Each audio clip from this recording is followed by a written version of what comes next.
बिमकालती लाकिन मदहतु मकालती बिमुहम्मदी। कहते हैं कि मैं या रसूलुल्लाह आपका जिक्र अपने शेरों में नहीं करता कि आपका जिक्र बुलंद होता है। या रसूलुल्लाह मैं आपका जिक्र इसलिए अपने शेरों में करता हूँ ताकि मेरे शेरों में हुस्न आ जाए, मेरे शेरों में जमाल आ जाए, मेरे शेरों के अंदर हुस्न आ जाए, मेरे शेरों के अंदर खूबसूरती आ जाए। या रसूलुल्लाह आपका जिक्र इसलिए करता हूँ ताकि मेरे शेरों के अंदर खूबसूरती पैदा हो जाए।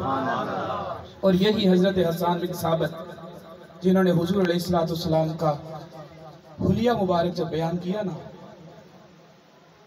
हजरत हसन बिन साबित कहते हैं कि मैंने रसूल करीम अलैहिस्सलाम को अपनी सारी आंखों से नहीं देखा, बल्कि जब मैं हुजूर को देखता था ना तो अपनी उंगलियां अपनी आंखों के सामने लगा लेता था।